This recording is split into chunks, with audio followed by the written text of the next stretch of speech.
Hello, in this video let me continue from the previous one and convert our mapped FBX character to a Maya regulated character. So let's first open our sample. Let's import it. We can get it from scratch. Let's open the Ruby animated 002. And you can see that this is an initial character without any of the mapping data. We can use it, the template, we saved it as the previous video and the mapped instantly.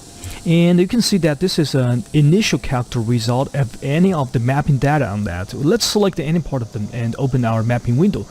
You can see that our system automatically finds the Ruby row sample for this character, and you can see that everything is complete. Let's select any part of them to check that. And the finger tones and the other. If we close this window and select the character and open that again, you can see that the mapping data go to the global node, because once we read the mapping data from the template, all of the information will be stored into the global node. So, and the next time you open this character, it will not find any one of the template in your system. It will directly read the mapping data from the global node, and of course you can continue edit that, and everything will be stored into the global node. So let's continue and start to convert this character to the regular one. And here we need to open our mapping window and add an extra frame, because you can see there's some of the animation on this FBX. We needed to back to the -1 frame and go to that frame, because we are going to save a extra frame to this character and turn this character to the T-pose. And then only the T-pose character can be converted to the regulated version.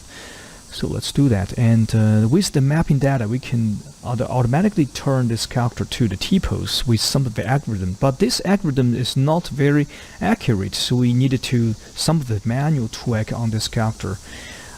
If we want get the more precise results, so let's do that. Let's select the root and open our outliner.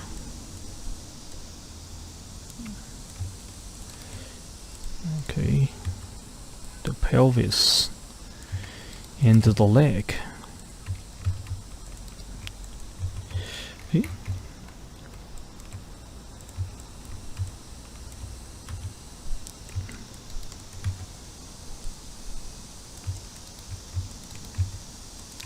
And the torso. So this time is much better.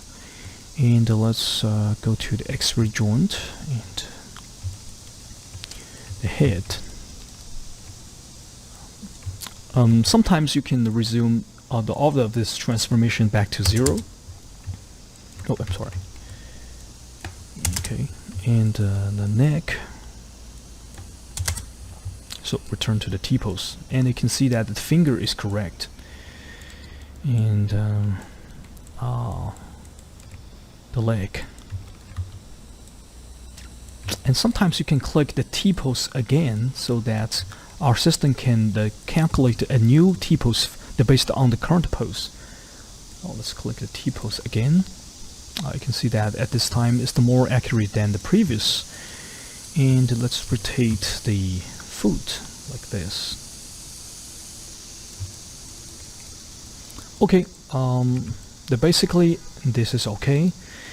And in the previous video we forgot to map the this weapon, so we needed to select this one and then add this weapon and this root. The mount hand, we needed to map this one to the other page.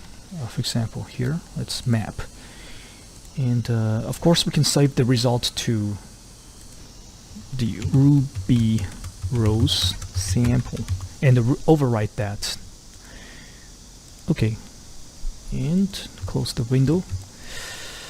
And before we continue, there's a very important thing we needed to do is give this pose a keyframe. So let's select the root and select and hierarchy and hit S. and hit S. You can see that if we play back the animation and back to the -1 frames, the character go to the T-pose. This is so important because this T-pose can be used later when we convert. And now we are getting ready, and let's convert this character. Let's hide the outliner and then open the mapping window. We selected any part of this character, and then we needed to click this import. You can see that the advanced skeleton will import a template based on the mapping data of this character, and they put all of this template based on the right position on each one of the part of this character. And then let's click the build advanced skeleton. Boom. Okay, the process is going.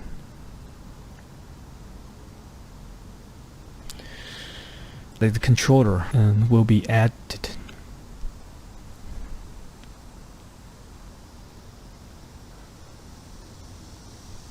It will take some time, and you can see this is we finished everything. And we can now we have two the method for control this character. Let's first save this character. Let's save thing as to the G drive, the DSC, the resource, the sample, the Ruby Rose middle. Let's save it. And now we have the two methods to work with the new created character rig. The first one is use the new character rig to control the previous character. For example, let's do that. We needed to just click this drive original skeleton. You can see that our control system, if you rotate that, the previous bone will be constrained onto the new created character rig, so that you can use the new created character rig to control the previous bone tree, things like this. And all of them has been added some of the constraint onto that, and the animation is disappear. So we can, for example, the I key controller. Let's just select this one and do that. You can see the previous bone has been totally controlled by this new created character rig. And another one is we can treat the new character, the rig, as the brand new one, and copy the animations and the skinned mesh to the character rig. So let's do that and open our previously saved one, the Ruby Rose middle. So let's open that.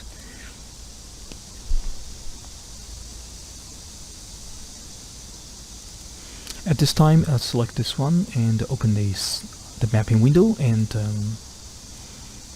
we are not going to use the drive original bone at this time. We needed to select all the polygon mesh of this character and hit the copy skin, so you can see that all of this polygon mesh will be copied and placed into the geometry the group in the new created character rig. At this time, you can hide the old ones. Control H, and you can see our new created character rig can control the duplicated geometries.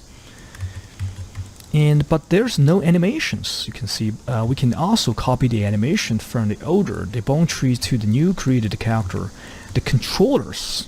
So we just need to click the copy animation here. So you can see that all of the animations will be copied to the controllers of the new created character rig.